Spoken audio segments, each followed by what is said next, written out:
faith versus fear. To experience God's power and protection, we should exercise faith, not fear and manipulation. Here's Gene to explain. We're going to see how fear took over in the life of Jacob. In some respects, it's understandable. But in another respect, Jacob allowed fear to take over rather than trusting God and his protection in the situation. Genesis chapter 31, 1-3. Now Jacob heard what Laban's sons were saying. Jacob has taken all that was our father's and has built this wealth from what belonged to our fathers. And Jacob saw from Laban's face that his attitude towards him was not the same. Laban himself got angry. And I'm sure the sons were part of that process, saying, Dad, do you see what he's doing? Do you see what's happening here? And so Jacob was afraid. And then the Lord said to him, and this is key, the Lord said to him. God literally spoke to him. You see, God chose Abraham out of paganism by pure grace because he had a plan. And that plan was to give him a land, a seed, and a blessing. The blessing was Jesus Christ that would come through the nation Israel. God honored Abraham, gave him a son Isaac, was faithful to Isaac based upon the Abrahamic promises. Jacob became an heir of that in spite of his own sin, his own weaknesses. So God's hand was on Jacob, not because he deserved it, but because of grace. So you have Abraham, Isaac, and Jacob. And God has not forgotten his promise to Abraham. In fact, he hasn't forgotten that promise even to this day, because God has an ultimate plan that spans history. And we see that plan unfolding. We happen to be living during that period of time when Jesus Christ, the Messiah, came as the son of Abraham, as it were, the seed of Abraham. So God's plan is on schedule in spite of Jacob's manipulation, in spite of all this dysfunction. God is still in control of this situation. And then the Lord said, and we see that happening here, go back to the land of your fathers. Go back to your family. And here's the key. I will be with you. That's a promise. I will be with you. Well, what happened, if you go on down in the chapter, Jacob deceived Laban, the Aramean. Jacob was still Jacob. His name, of course, means deceiver.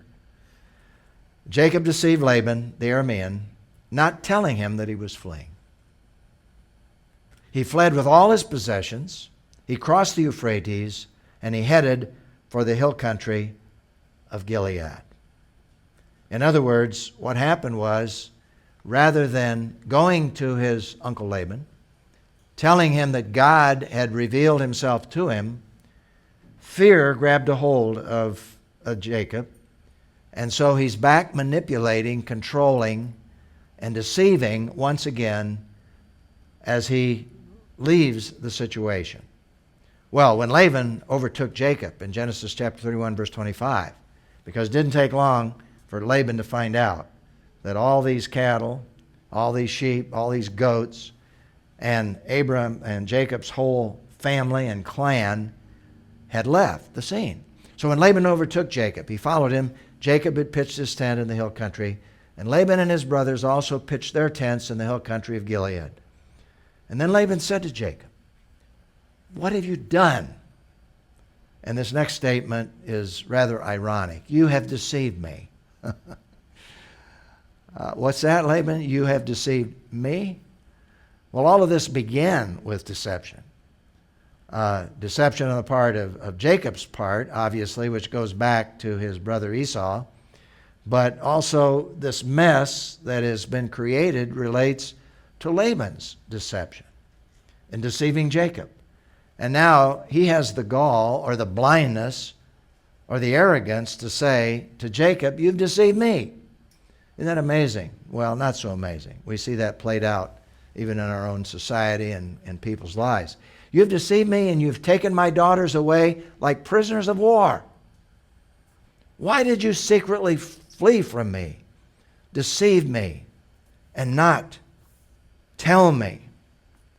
And of course, the answer that Jacob gave was, I was afraid. See, this was the essence of what was driving him. I was afraid, for I thought you would take your daughters from me by force. He probably believed that. If you find your gods with anyone here, he will not live. Now, to understand that, you have to understand the context, because back in a few verses before what we're just reading is that when Laban found out that they had gone with the sheep and the goats and everything else and the family, he also found out they stole his household gods, these pagan gods. And Jacob was so sure that no one had taken those gods, he said, if you find any of your gods with anyone here, he will not live. Jacob didn't realize that Rachel, his favorite, had stolen those gods. So he was totally unaware the fact that those gods were in the tent.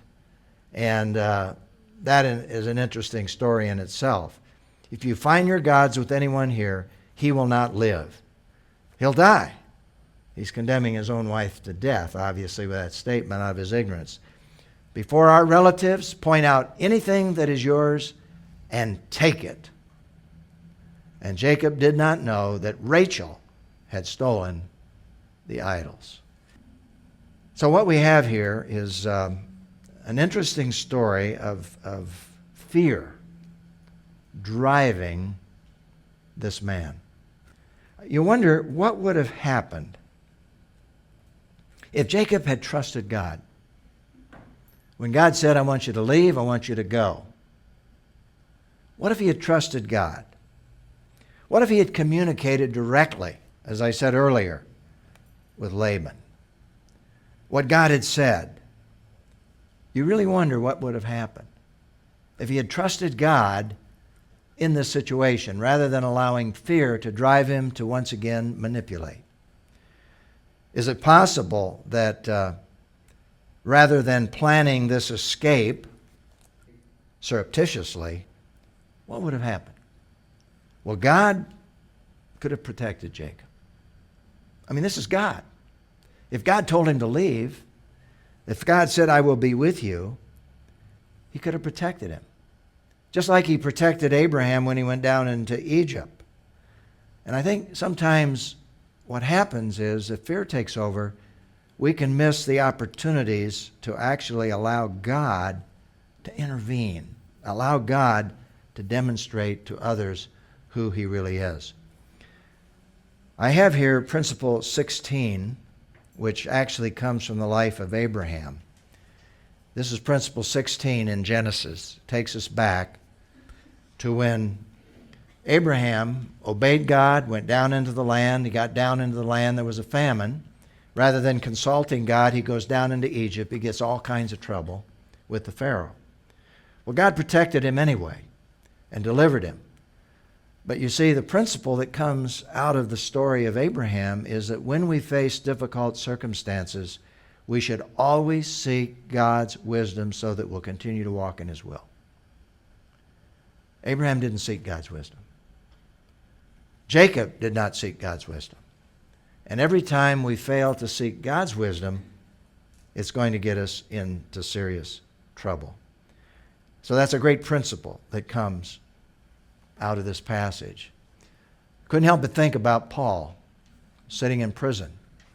Last letter that he ever wrote, 2 Timothy. Facing Nero's sword. He knew that his life was going to be taken. And notice what he wrote to Timothy. For God has not given us a spirit of fearfulness, but one of power, love, and sound judgment. Jacob wasn't using sound judgment.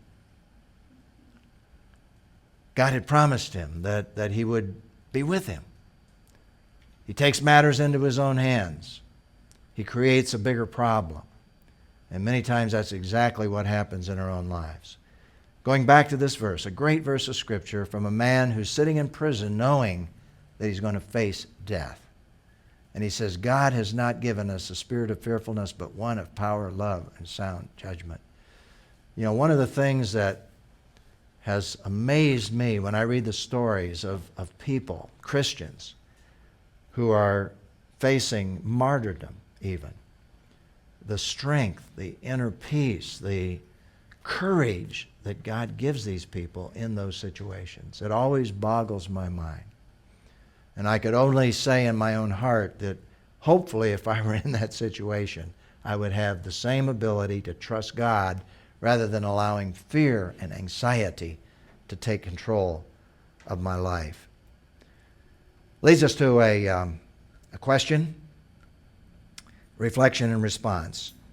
How can we discern between fear that is keeping us from making foolish decisions and fear that keeps us from trusting God and allowing Him to demonstrate His power and His protection? As I thought about that question myself, one of the first things I think we need to really consider in answering that question is discerning God's will. What is God's will in this particular situation? Now, Jacob, if he were listening, it was God's will that he leave, but it was God's will that he trust Him. I will be with you. He knew the will of God, but in spite of knowing the will of God, he still allowed fear to cause him to manipulate and take matters into his own hands.